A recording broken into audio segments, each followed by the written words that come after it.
మెదక్ జిల్లా బీసీ సంక్షేమ సంఘం నూతన అధ్యక్షునిగా నోముల శ్రీకాంత్ ఎన్నికయ్యారు. బీసీ సంక్షేమ సంఘం జాతీయ అధ్యక్షులు జారీ చేసిన ఉత్తర్వులను మెదక్ జిల్లా సంఘం మాజీ అధ్యక్షులు మెట్టు గంగారం అందజేశారు.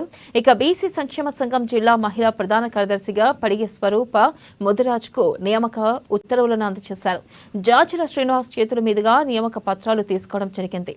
బీసీల అభివృద్ధికి అన్ని కులాల వారిని కలుపుకొని ముందుకు వెళుతూ రాష్ట్రంలో రాజకీయంగా ఆర్థికంగా బీసీలు ముందుకు వెళ్లేటట్టుగా చూస్తామని జిల్లా బీసీ సంఘం అధ్యక్షుడు శ్రీకాంత్ అన్నారు.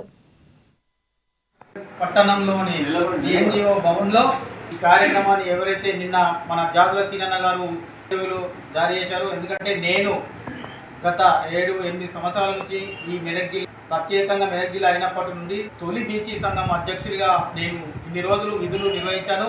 మరి ఇప్పుడు కొత్తగా నోముల శ్రీకాంత్ గారిని నియమించడం జరిగింది.